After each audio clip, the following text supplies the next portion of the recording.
Mock trade number 1 is from Sunny Days Zach.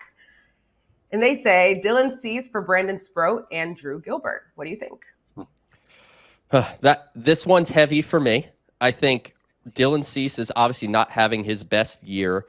Some of the stuff underneath seemed to indicate some bad luck, and maybe he will be better throughout the rest of the season. But man, talk about trading 6 years of Brandon Sproat.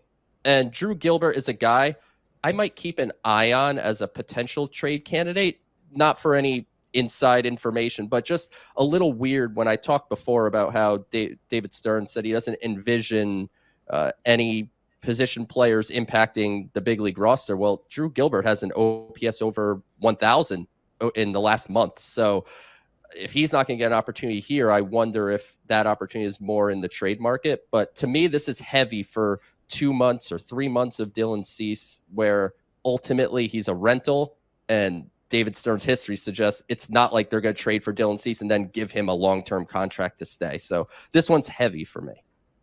Okay. Will, what do you think of this mock trade?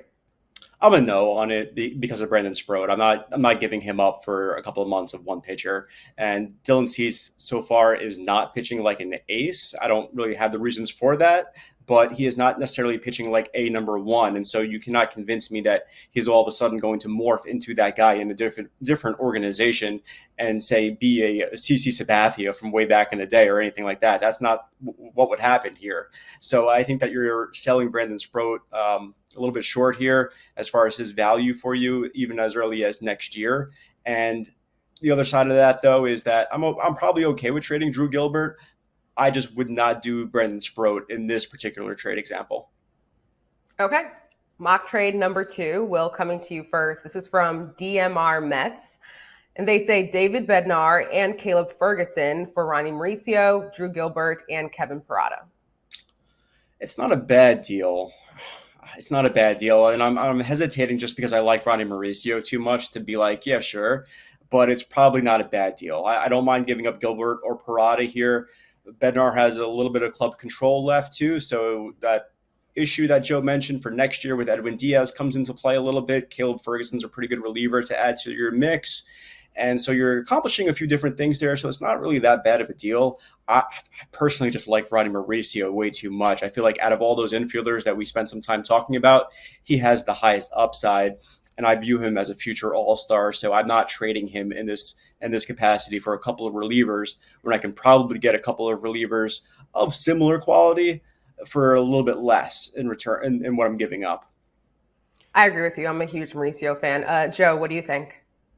Yeah, this one is close, but I am deathly afraid of trading Ronnie Mauricio because I think, as Will said, I think he has the most upside of this group. And I could just envision us coming on an off day live sometime next year and be like, man, remember when the Mets trade Ronnie Mauricio? Wouldn't it be nice to have that guy with 20 home runs and 20 stolen bases at the All-Star break or something like that? Like, I could see that scenario playing out. So I wouldn't do it for that reason. But this is much closer, I think, to something that would be realistic. And maybe if you're the Pirates, this is exactly what you're asking for guys like this, because Mauricio could come and play every day for them. Frankly, Drew Gilbert's probably a guy they could call up and play in right field tomorrow, right? Like they're playing Tommy Pham out there. So I think this is maybe a realistic one, but maybe I'm a coward and I just don't want to trade Ronnie Mauricio. I mean, we're also going to have to check back in this time next year to see if you're actually psychic, Joe. We'll see if that actually happens. Mock trade number 3, Joe, I'll come to you first with this one. This is from Disco Ball Rules. And they say David Bednar and Mitch Keller for Mark Vientos, Jacob Reimer, Nate Dome, and Ronald Hernandez. So this one, the other ones we were saying we don't want to do because it's too much. This one feels like the Mets aren't giving up enough in this package. Vientos, as good as he was last year and in the playoffs, there's questions about his bat going forward. He has to reestablish himself. And Jacob Reimer is having a breakout year. He's at the AA level now, and he's probably around a top 10-ish prospect in the system. And, Nate Dome, I'd probably put him in the mid-teens, and Ronald Hernandez is a back end of the top 30 if he's even in the top 30 anymore. I'll be re-ranking here in the next couple of weeks. So when you're talking about year and a half of David Bednar and then Mitch Keller being that floor starter that we spoke about with 3 additional years of control, this just frankly doesn't feel like enough to me. Okay. Will, what are your thoughts? Yeah, I see it in a similar way. Although so I'll say like it's a fairly okay trade proposal, but from the Mets standpoint, I wouldn't see them necessarily doing it just because of their lack of need or their lack of want, from what I've heard, of a Mitch Keller type starter. Whereas, if it was maybe somebody like a number one, then we're having a different conversation. But Keller, I'm looking at him as a solid number 3, a number 2 on a worse team type of guy. And when you look at the Mets rotation, it doesn't necessarily present a great fit for you because he's not like an automatic upgrade over, say, a David Peterson, Senga, Minaya type. So it's a hard one for the Mets to be like, yeah, sure, we like that a lot. But as far as in a nutshell, the players going back and forth, it's not that bad of a deal for all the reasons that Joe outlined. All right, to our 4th and final mock trade. We'll come to you. We'll start with you, Will. This is from Fisher8113. Sandy Alcantara for Brandon Sproat and Luis Angel Acuna. Yeah, no shot for me. It's kind of a combination of like the Mitch Keller thing I just said. Sandy Alcantara was supposed to be that guy. He was supposed to be the ace, the face of this trade deadline in a way.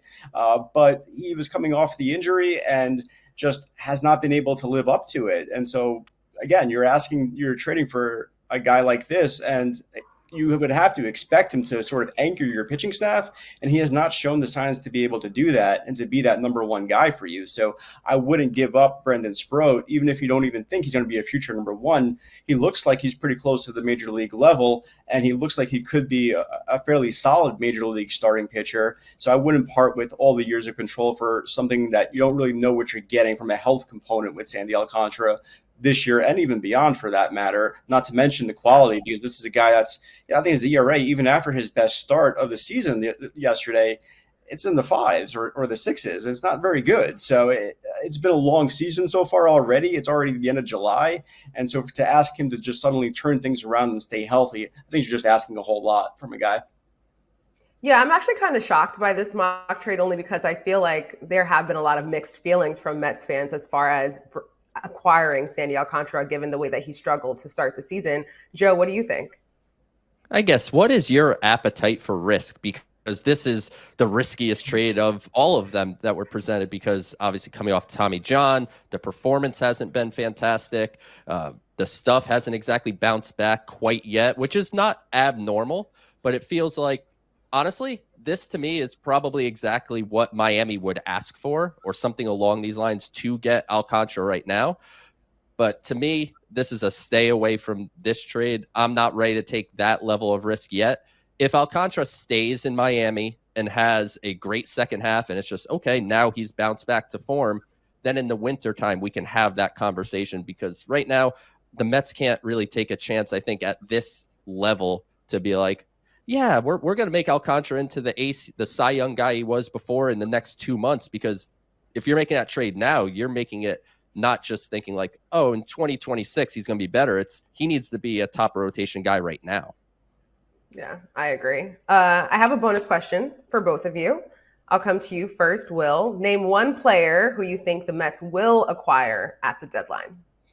Well, at the risk of being very, very boring here and giving you a reliever, I'm also going to add who I want them to get. So